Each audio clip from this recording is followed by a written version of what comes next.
বন্ধুগণ, সংগ্রামী ভাই এবং বন্ধুগণ, প্রধান অতিথি বিশেষ অতিথিবৃন্দ মূল্যবান বক্তব্য রাখবেন। আমি দুটো কথা বলে শেষ করতে চাই। এই সম্মান এবং মর্যাদা যে আল্লাহ আমাদেরকে দিয়েছেন, সেই আল্লাহ সুবহানাহু ওয়া তাআলা আমাদেরকে মর্যাদার জন্য একটা দায়িত্ব আমাদেরকে দিয়েছেন। কি দায়িত্ব দিয়েছেন? ইন্নী জাইলুন ফিল আরদি খলিফা। আমরা আল্লাহর প্রতিনিধিত্বের দায়িত্ব নিয়ে পৃথিবীতে আমাদেরকে প্রেরণ করা হয়েছে। আমি যদি আজ এই কর্মী সম্মেলনে আমাদের ভাইদের কাছে জানতে চাই, what is the definition of খলিফা? খলিফা মিন্স,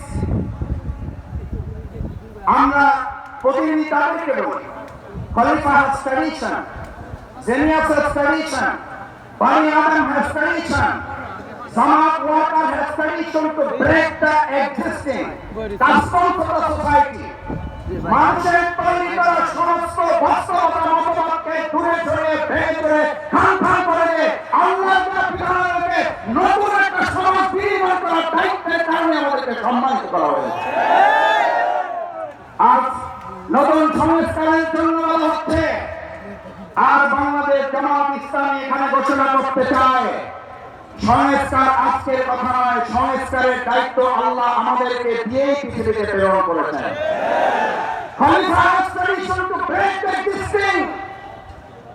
খলিফার কাজই হচ্ছে আপনি যা বস্তা পেয়েছেন, জামানকে দেওয়া কল্যাণ, জামানকে সম্মান, জামানকে লাঞ্ছিত করে, জামানকে সরকার ফাঁসিতে পরিণত করে, ভেঙে চুরে খান খান করে দিয়ে ওখানে কাস্টমস অফ দ্য সোসাইটি, ওখানে নতুন একটা সমাজ আমাকে আপনাকে নির্মাণ করে দিতে হবে।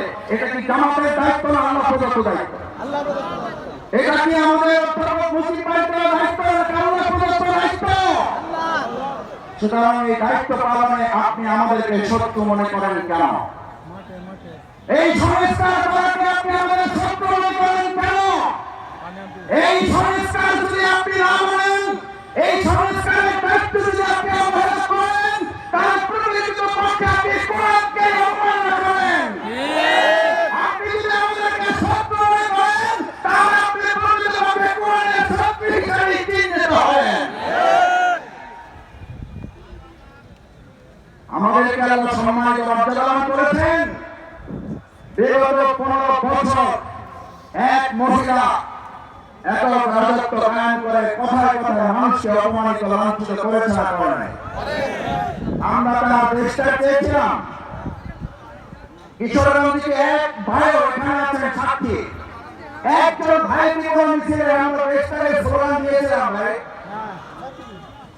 একজন দিয়ে টাকা হাতে না যে আমরা দেশটাকে জন্য স্লোগান দিয়েছিলাম, কিন্তু মানুষকে অমাত্র সম্মান এবং বঞ্চিত বৈষম্যের মধ্যে ফেলেছে। আমরা বলছি পদত্যাগ করো, আর আল্লাহ তাআলা তাকে দেশ থেকে মুক্ত করেছেন। শুধু তাকে না, তার পুরো দল এবং পরিবার সূত্র দেশ থেকে বহিষ্কার করে লাঞ্ছনা শেষ সীমায় পৌঁছে দিয়েছে।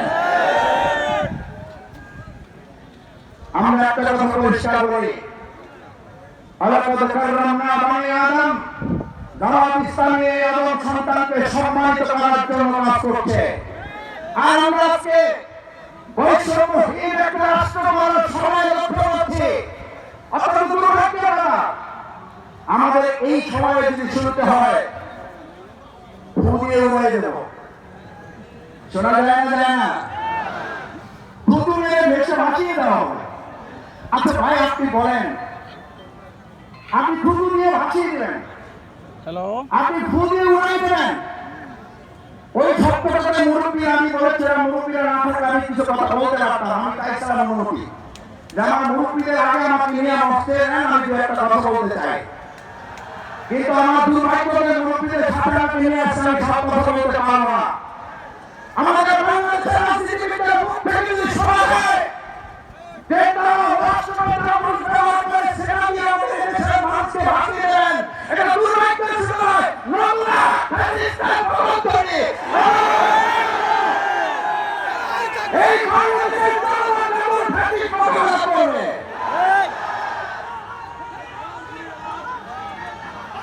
আমার ভাইয়েরা, আমার ভাইয়েরা,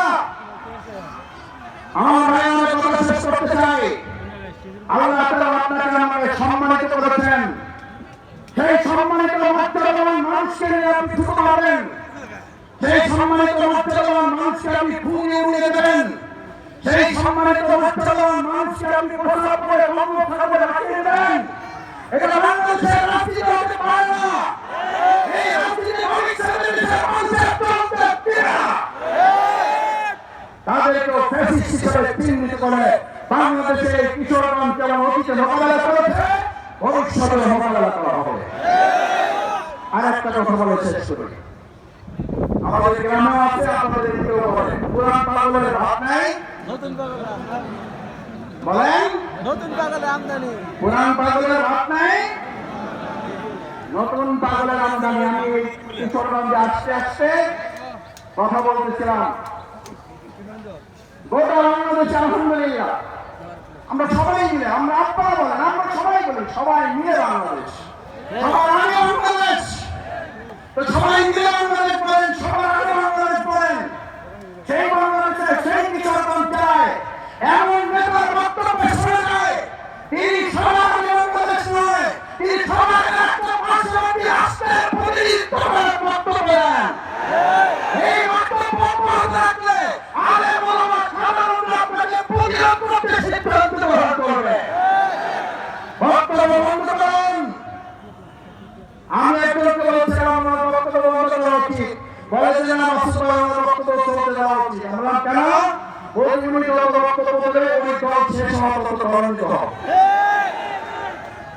আমি বললাম তাহলে ঠিক আছে, ওনার বক্তব্য করুন, ওনার বক্তব্য চলুক, কিন্তু মনে রাখতে হবে বক্তব্য চলতে চলতে ক্ষমতা চাওয়ার আগে যেন চেষ্টা করতে না হয়। আমার ভাই এবং বন্ধুগণ, এই দেশটা আমাদের সকলের, সবাই মিলে দেশটাকে করতে চাই। বাংলাদেশ জামাত ইসলামী মহাগ্রন্থ কোরআন সুন্নাহর আলোকে আল্লাহর জমিনে আল্লাহর দ্বীন কায়েমের লক্ষ্যে আল্লাহ রাসূল সাল্লাল্লাহু আলাইহি ওয়াসাল্লাম কোরআনের মাধ্যমে যেমন জাহিরি মদিনাকে সোনার মদিনা করেছিলেন, আমাদের বিগত 53 বছরে এই বাংলাদেশ অন্ধকারে নিমজ্জিত। এই বাংলাদেশের অর্থনীতিকে ধ্বংস করে দেওয়া হয়েছে, এই বাংলাদেশের সংস্কৃতি ও সংস্কৃতির ছায়াতলে ভাসিয়ে দেওয়া হয়েছে। বাংলাদেশ জামাত ইসলামী তার ব্যক্তিতন্ত্র এবং মহাগ্রন্থ আলোচনার আলোকে আমরা যদি একটা সোনার মদিনার বলে সোনার বাংলার সিদ্ধান্ত নেই, এই কিশোরগঞ্জ থেকে যে কয়েকটি আসন আছে, এই আসনে বিজয় বিতরণ করার জন্য ঘুম বাদ দিয়ে, বিশ্রাম বাদ দিয়ে আজ থেকে ঘরে ঘরে করে দাওয়াত পৌঁছানোর জন্য রাজি আছেন কারা? রাজি আছেন ইনশাআল্লাহ? আমার সামনে বন্ধুগণ আসুন, বাংলাদেশ জামাত ইসলামী সেই সোনার মদিনার মডেলে সোনার বাংলাদেশ বিনির্মাণ করবো আমরা সবাইকে নিয়ে। কিন্তু তার আগে অবশ্যই বিচার এবং সংস্কারের দৃশ্যমান অগ্রগতি করে নির্বাচন দিতে হবে।